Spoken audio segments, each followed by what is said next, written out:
Hello and welcome to the first edition of South Asia Focus. I'm Smita Prakash. This week we have with us senior journalist and an expert on South Asian affairs, Qamar Agha. We'll speak to him about freedom and challenges for the media in Pakistan. But before we begin our discussion, here's a brief introduction to the current situation in Pakistan due to the attack on Geo TV anchor Hamid Mir. Pakistan has become one of the most perilous countries as far as media freedom and courageous journalism is concerned. From the Taliban to sectarian extremist groups to the country's inter-services intelligence agency ISI, all have continuously targeted the media, trying to intimidate and terrorize them into silence. In the last 2 decades, 52 journalists have had to pay with their lives. Senior journalist Syed Salim Shehzad was tortured to death in the eastern Punjab province in 2011, while Geo News reporter Wali Khan Babar was also murdered in Karachi in the same year. Next year, unidentified assailants gunned down Voice of America journalist Mukarram Khan Atif near northwestern Peshawar.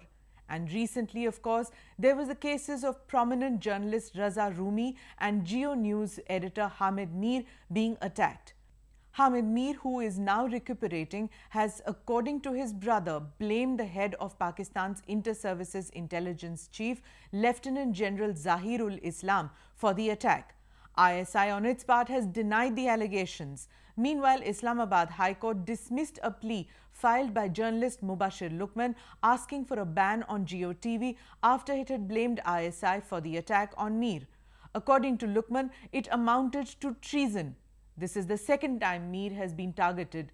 In 2012, a bomb was found planted in his car after threats by the Pakistan Taliban for reporting on teenage educationist Malala Yousafzai. I'd like to begin asking you about this incident with this attack on Hamid Mir.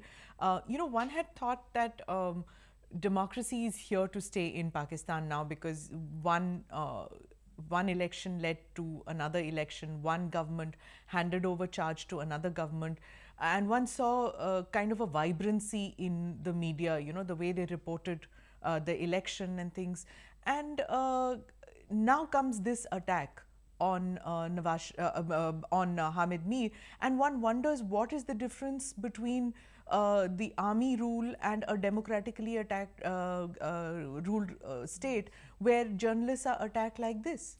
You see, Pakistan, they have vibrant elections sometime, allow people to vote, sometime referendum or sometime, this thing.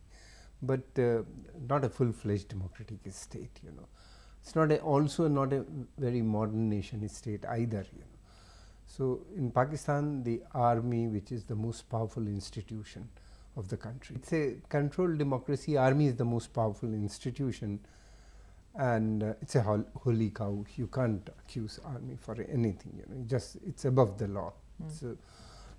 So what Hamid Mir, and many other journalists, whenever they take up with the army or writes about army or try to expose all those journalists, they had met with the same fate as that of. Hamid Mir has spoken about the Baloch issue before. You've had Najam Sethi speak about the Baloch issue. You have several journalists speaking about it. Everybody knows that there's a secessionist movement in Balochistan. And why this attack on such a high-profile journalist of? You see, Hamid Mir was also, cooperating with the ISI for a very long time.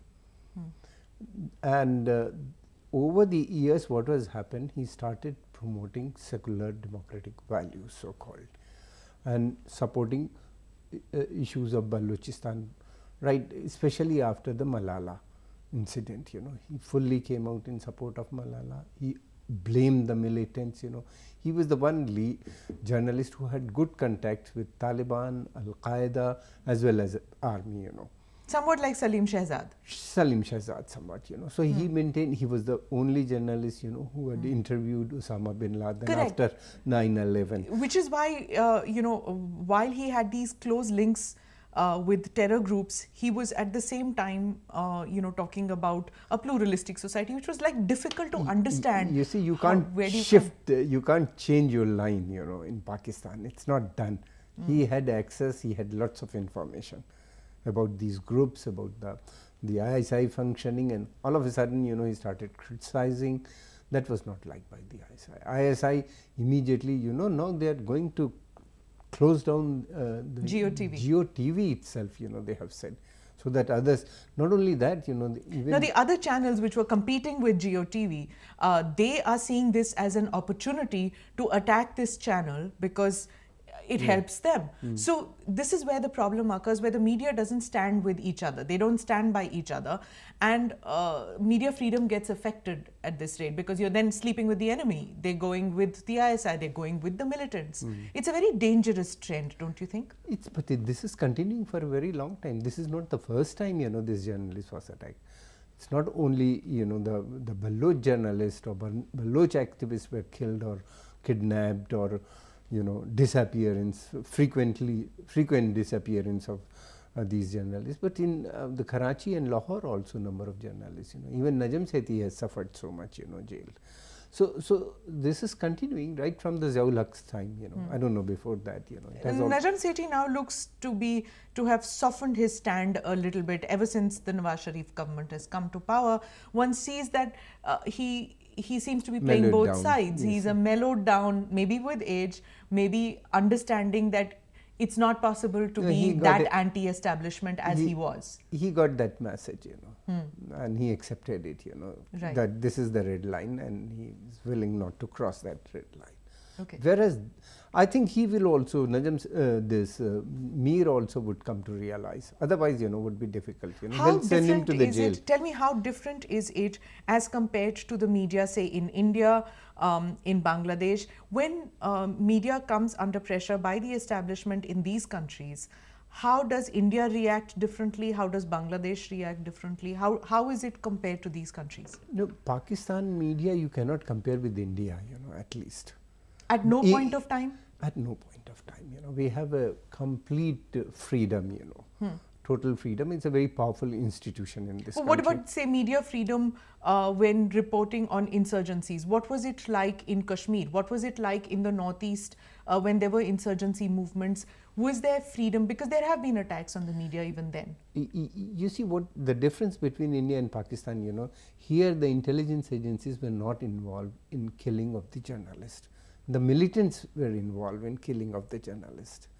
In what is happening in Pakistan, the ISI is using militant as well as its own apparatus. There are subtle ways to pressurize the media.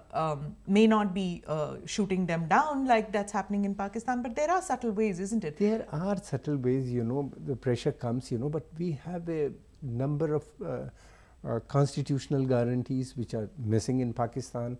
Number two, we have a very powerful human rights groups working in India. They immediately comes up with the reports, you know. Then third thing, we have a very strong judiciary, you know, where one can go, you know.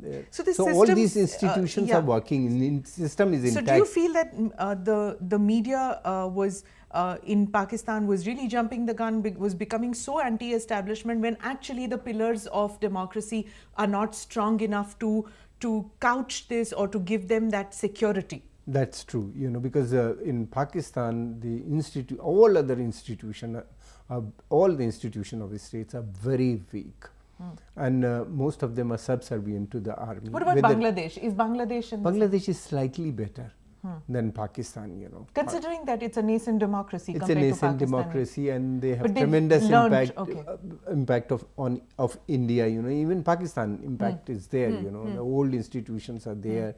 Bangladesh, you know, they had a tradition of secular establishment in Bangladesh, and free thought is encouraged in Bangladesh. To an extent. To an extent was encouraged. The militant organizations are also operating in Bangladesh. In Bangladesh, the extremist Islamic groups are also operating, but at the same time there is a powerful middle class which is trying to build a secular democratic setup. What do you see as the future for the media in Pakistan? Will the establishment sustain, you know, their attacks on the media and break its back, or do you see the media fighting back? The media is fighting back. We have seen last 30 or 40 years, there are a group of people, who always comes up but and they fight. they're not successful. I mean, if you see the YouTube ban is still going on in Pakistan. I mean, it is very difficult. But television and print will be able to sustain its... So many journalists were disappeared in the last 5 years, if you see, number of journalists were killed, not only in Balochistan, but other FATA region, all the other. You see, one very interesting thing. So what about SAFMA? The timing of this organization called SAFMA, which was supposed to protect and provide freedom for journalists. Why is that not able to strengthen the arm of the media in Pakistan? They have been struggling, but when it comes to the defense institution or establishment, they have not been able to do much then. But whereas, time to time, the timing of Mir is also very important. Only last month, Nawaz Sharif, the Prime Minister, has promised that he would look into the cases of all these missing person journalists, who were involved. He said that he'll have some appoint prosecutors in all the four. So the media really has nowhere to go. They can't go to the army to seek protection. They can't go to the government to seek protection. Where does the media go? It's very difficult for them, to work in Pakistan for an independent journalist, and the government, is using both the militant organization. See, if you look at the last election, what has happened? They did not allow the militants did not allow any of the secular democratic institution or political organization to function, whether it was PPP or ANP or for that matter, MQM, because none of them were able to organize any big demonstration or public rally. Do you see the future bright, or do you see the future more muddied? You see, Pakistan army has taken a strategic decision that they will not allow secular democratic institution or secular organization to operate in this country, whether it is media or political parties. That is their decision. That is final. They are not allowing neither the political parties nor the media persons, who are independent or secular, they were not allowed, they are suppressed. Thank you very much for speaking with us. That's all we have for you this week. See you again next week. I am Smita Prakash signing off. Thank you.